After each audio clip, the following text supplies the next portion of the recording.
మీరు ప్రతి సినిమా బాగాలేదు, ప్రతి సినిమాకి బ్యాడ్ రివ్యూ, ఎవరో సినిమాలకి వెళ్ళదు, ఈ సినిమా చూడవసరం లేదు, ఇలాంటివన్నీ అంటే మీకే ఎఫెక్ట్ కదా అంటున్నాను నేను. ఎఫెక్ట్ అంటే దాన్ని ఎఫెక్ట్గా తీసుకోవట్లేదు కదా, ఎఫెక్టివ్గా తీసుకుంటున్నారు, ఎఫెక్టివ్గా రాస్తున్నావు అనుకుంటారు. ఎందుకు అంతవరకు వెళ్ళిపోతావు? ఇప్పుడు మొన్న నువ్వు ఏదో ఇంటర్వ్యూలో ఒక హిట్ వస్తే చాలు కళ్ళద్దాలు పెట్టి ఇష్టం వచ్చినట్టు బాడీ లాంగ్వేజ్ మారిపోతుంది అన్ని మారిపోతాయి అని అన్నావు.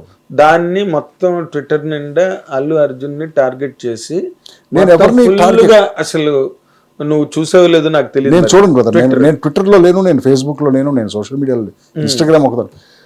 నేను అసలు ఎవరిని ఉద్దేశించి అనలేదు బ్రదర్. నేను ఓవరాల్ జనరల్ బిహేవియర్ ప్యాటర్న్ గురించి మాట్లాడాను నేను. ఎందుకు ఆయన అన్న బన్నీ నాకు చిన్నప్పటి నుంచి తెలుసు. Why will I say anything about Bunny or anyone? ఓవరాల్గా జనరల్గా అన్నాను నేను.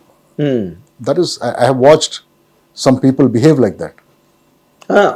అందరం చూసిన వాళ్ళమే ఇండస్ట్రీలో. అన్ని 2 హిట్లు రాగానే డైరెక్టర్లు తేడా బిహేవియర్లు ఉన్న వాళ్ళని చూసాం. 2 హిట్లు రాగానే తేడా బిహేవియర్ వచ్చిన వాళ్ళని. ఇప్పుడు మెగాస్టార్ చిరంజీవి గారికి ఇన్ని హిట్లు వచ్చి అన్నంత ఆ రోజులు 80s 90s హీరోస్ ఎంత హంబుల్ గా ఉంటారు. అదే అన్నాను. I can only quote Chiranjeevi garu. ఆయన డౌన్ టు ఎర్త్, చాలా మామూలుగా సింపుల్ గా ఈయన మెగాస్టార్ చిరంజీవి అలా ఉంటారు. మరి నేను అన్నది వేరే, సరే వదిలేండి. అదే నేను అన్నది సోషల్ మీడియా ఇంపాక్ట్. నువ్వు ఇందాకలో మాట అన్నావు చూసావా, ఒక ప్రత్యేకమైన వర్డ్ అన్నావు, అలా సెన్సిటివిటీ కాదు ఇంకేదో వర్డ్ అన్నావు, I'm unable to recollect, but opinionation. అవును, ఒపీనియనేషన్, అవును, సెల్ఫ్, అది కూడా అవును.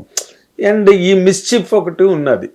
ఏదైనా ఒక మాటని ఇలాంటి ఒక సెలబ్రిటీ మాట్లాడగానే దాన్ని ఇంకా చెలవలు పలవలు చేసి నేను ఏదో ఒకటి అనుంటాను. దాని బిఫోర్ కాంటెక్స్ట్ ఉంటుంది, దాని తర్వాత దాని సమ్మరీ ఉంటుంది. ఈ 2 ఉండవు దాంట్లో, నా కోట్లో సోషల్ మీడియాలో పెట్టి. ఈ మధ్యలో మాత్రం ఉంటుంది. సో ఈ మధ్యలో మాత్రం తీసుకుని దాని మీద డిఫరెంట్ ఐటరేషన్స్ చేసి ఇక ఇంకంతే, అది ఎటు వెళ్తుందో కూడా తెలియదు. ట్విట్టర్ అంత పేలుతుంది. ఆ మధ్యన ఒక పెద్ద ఈవెంట్, ప్రీ రిలీజ్ ఈవెంట్ అలాంటిది ఏదో పెద్ద ఈవెంట్, ఓ పెద్ద సినిమాకి పేరు ఎందుకండి, ఆ రామోజీ ఫిల్మ్ సిటీలో జరిగింది. చాలా బిగ్ స్కేల్లో చేశారు అది.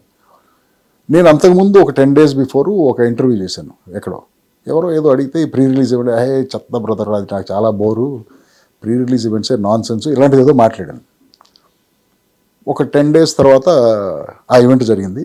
దానికి ఒక 2 days తర్వాత నేను అప్పుడు మాట్లాడింది ఈ ఈవెంట్ 2 పక్కన పెట్టేసి నేను దీని గురించే అన్నట్టు క్రియేట్ అయిపోయింది. నువ్వు అన్నది చాలా ముందు 10 days బిఫోర్ ఇంటర్వ్యూ చేశాను. తర్వాత ఆ సినిమాకి సంబంధించిన డైరెక్టర్ గారి ఫాదరు, ఆయన బాగా క్లోజ్, నాకు తెలుసు ఆయన బాగా.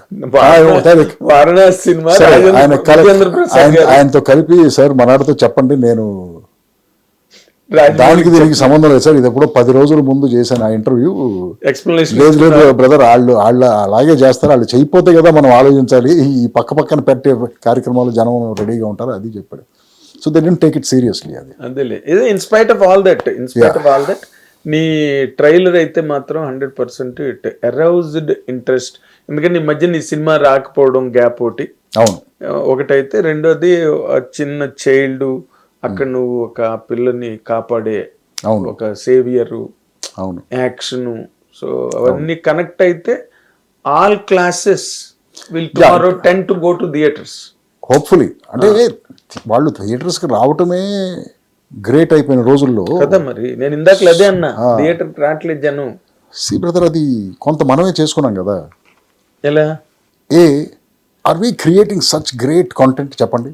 ఏది ఇవాళ ఓటీటీ ప్లాట్ఫామ్స్తో కాంపిటీషన్లో ఎలాంటి సినిమాలు ఉంటున్నాయి దాంట్లో నొక్కితే, క్లాసిక్స్ దగ్గర నుంచి వరల్డ్లో జరిగే గ్రేట్ సినిమా, లేకపోతే ఆ కొరియన్ టీవీ షోస్ కానీ, ఒక్కొక్క కొరియన్ టీవీ షో చూస్తుంటే అసలు మన సినిమాలు ఎందుకు పనికిరానట్టుగా అనిపిస్తాయి. వాళ్ళు తీసే విధానం, వాళ్ళ స్టాండర్డ్ ఆఫ్ మేకింగ్, వాళ్ళ స్టోరీస్. ఆ కొరియన్ టీవీ షోస్లో ఎంత కాంప్లెక్స్గా ఉంటాయి తెలుసా. మన లేడీస్ అందరూ ఆ కొరియన్ టీవీ షోస్కి అడిక్ట్ అయిపోయారు. తెలుసా మీకు అది? ఏది నేను చెప్పేది, మన ఊళ్ళలో రాజమండ్రి, భీమవరం ఇలాంటి ప్లేసుల్లో కూడా కొరియన్ టీవీ షోస్ వస్తున్నారు. ఇంకా రాజమండ్రి, భీమవరం ఏం లేదు, ఓటీటీలో వచ్చాక అదే చెప్పాలి, పెద్దవడ్లపూడి, జగ్గైపేట అన్ని కామన్. ఎందుకంటే అంత క్లాసీగా తీస్తున్నారు. సో మన సినిమా క్వాలిటీ రేంజ్ వాటి ముందు సరిపోవట్లేదు. సో మరి నేను ఎందుకు వెళ్ళాలి థియేటర్కి? నాకు ఇంట్లో నువ్వు ఇచ్చే ఎంటర్టైన్మెంట్ కంటే 10 times or 100 times 1000 times better entertainment quality నాకు ఇంట్లో ఉంది. Quality is the number 1. Interest. Quality of content.